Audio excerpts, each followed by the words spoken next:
ஆன்மீக நெஞ்சங்கள் அனைவருக்கும் வணக்கம். நான் உங்கள் கார்த்தி செல்லம். இன்றைக்கி நம்ம பதிவில் என்ன பார்க்க போகிறோம் அப்படின்னா, தலைப்பே சற்று வித்தியாசமானது. இறைவன் நமக்கு தரக்கூடிய பம்பர் பரிசு எது தெரியுமா? அதாவது கடவுள் நமக்கு தரக்கூடிய பம்பர் பரிசு எதுங்கிற பற்றி வெளியில் பார்க்க போகிறோம். நம்ம வீடியோக்குள்ளே போகிறதுக்கு முன்னாடி நம்ம சேனலில் இப்போ தான் முதல் முறையாக பார்க்கணும், மறக்காமல் சப்ஸ்கிரைப் பண்ணுங்கள். வீடியோ பிடிச்சி லைக் பண்ணுங்கள், கமெண்ட் பண்ணுங்கள், ஷேர் பண்ணுங்கள். மறக்காமல் பெல் ஐக்கான் ப்ரெஸ் பண்ணுங்கள். அப்போ தான் நான் போடக்கூடிய வீடியோ உங்களுக்கு நோட்டிஃபிகேஷனாக வந்து சேரும். சரி, வாங்க ஃப்ரெண்ட்ஸ், நம்ம வீடியோக்குள்ளே போகலாம். நம்ம இன்றைக்கி பார்க்கக்கூடிய தலைப்பு, கடவுள் நமக்கு தரக்கூடிய பம்பர் பரிசு இது தெரியுமா? பொதுவாகவே மனிதனுடைய வாழ்க்கையில் பரிசு அப்படின்னாலே எல்லாருக்குமே ஒரு விருப்பம் இருக்கும், ஒரு ஆசை இருக்கும். ஆனால் கடவுள் நமக்கு தரக்கூடிய பம்பர் பரிசு என்னடா அது அப்படின்னு பார்த்தோம்னா, உறங்கி கொண்டிருக்கும் பொழுதே நம்முடைய உயிரானது பிரிய வேண்டும். அதாவது நமது பூத உடலை விட்டு உயிர் பிரியும் வலி, வேதனை நமக்கு தெரியக்கூடாது. அப்படின்னா உறங்கி கொண்டிருக்கும் பொழுதே உறக்கத்திலேயே நம்மளது உயிர், நம்மளுடைய ஆன்மா நம்ம உடலை விட்டு பிரிய வேண்டும். அதுதான் கடவுள் நமக்கு தரக்கூடிய பம்பர் பரிசு. ஆனால் அது அவ்வளவு எளிதாக எல்லோருக்கும் அது அமைஞ்சிடாது.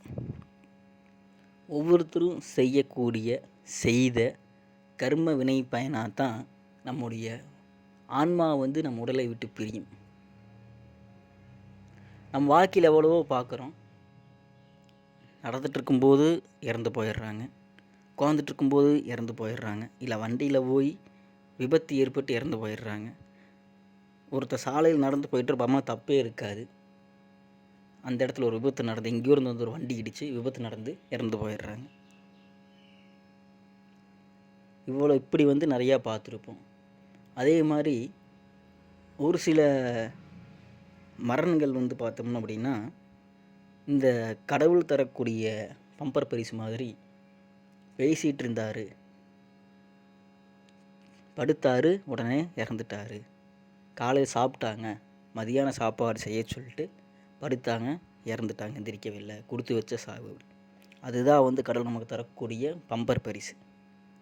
இந்த பிறவி பயன் என்ன அப்படின்னு பார்த்தீங்க அப்படின்னா, நம்முடைய பிறவி பயன் சிவத்தை இறுகப்பற்றுவது, சிவபாதம். பெற்ற தாய்தனை மகம் மறந்தாலும், பிள்ளையை பெருந்தாய் மறந்தாலும், உற்ற தேகத்தை உயிர் மறந்தாலும், உயிரை மேவிய உடல் மறந்தாலும், கற்ற நெஞ்சகம் கலை மறந்தாலும், கண்கள் நின்றிமைப்பது மறந்தாலும், நல் தவத்தவர் உள்ளிருந்தோங்கும் நமச்சிவாயத்தை நான் மறவேனே அப்படின்னு சொல்லி திருமூலர் சொல்லியிருக்காரு.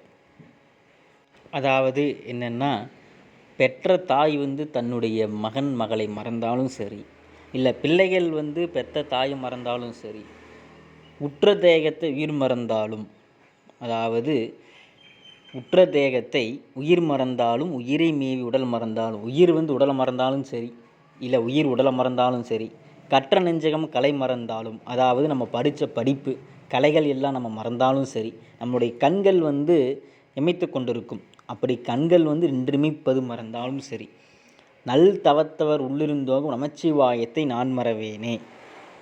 சரி, எதை மறந்தாலும் சரி, எதை செய்யறனோ செய்யலையோ, மறப்பனோ மறக்கலையோ, ஆனால் சிவத்தை மறக்க மாட்டேன், சிவன் பாதத்தை நான் பற்றுவேன் அப்படின்னு சொல்லி முழுமையாக சிவத்தில் ஐக்கியமாவது தான் பிறவி பயன். அதாவது ஒரு சிலருக்கு மிக குறுகிய காலகட்டத்தில் சிவன் அருள் கிட்டும். ஒரு சிலருக்கு பல யுகங்களாகலாம், வருடங்களாகலாம். இப்போ ஒரு சிலர் சொல்லுவாங்க, பாவம் வாழ வேண்டிய வயசு, இப்போ இறந்துட்டா. அப்படி நல்லவர்களை தான் இறைவன் சோதிப்பான். நல்லா தெரிஞ்சுக்கோங்க, நல்லவங்களாக தான் இறைவன் சோதிப்பான். சில பேர் நிறையா இப்போ நம்முடைய வாழ்க்கையில் நடக்கக்கூடிய என்னென்னா, நல்லவங்களை இறைவன் சோதிக்கிறான், கெட்டவங்கள் ஆனந்தமாக வாழ்ந்துகிட்டே இருக்காங்க. அடுத்தவனை ஏமாத்துறவ, அடுத்தவங்க காசில் வாழ்கிறவ, இவங்கெல்லாம் சந்தோஷமாக வாழ்ந்துட்டுருப்பாங்க. ஆனால் நல்லவங்களுக்கு அந்த சோதனைகள் அதிகமாக இருக்கும். எத்தனையோ பிரச்சனை ஒரு வாழ்க்கையில். ஆனால் கடவுள் கைவிட மாட்டார். நல்லவர்களுடைய பிறவி பயன், அதாவது பம்பர் பரிசு அப்படின்னு பார்த்தோம்னா, உறக்கத்திலே வந்து அவருடைய ஆன்மா வந்து உடலை விட்டு பிரியுது தான். ஆனால் இப்போ ஆடிக்கிட்டு இருக்க அடுத்தவங்க பணத்தில் வாழ்கிறவங்க, அடுத்தவங்களை ஏமாத்துறவங்க, கெடுதலே நினச்சிட்டு இருக்கிறவங்க வந்து இப்போ நல்ல சந்தோஷம் இருப்பாங்களே தவிர, அவருடைய மரணமானது வந்து அவர்களுக்கு மிகுந்த வேதனை அளிக்கக்கூடிய வகையில் தான் இருக்கும். அப்படிப்பட்ட மரணம் வந்து நமக்கு வரக்கூடாது, வராது அப்படிங்கிறத வந்து நமக்கு தரக்கூடிய பம்பர் பரிசு.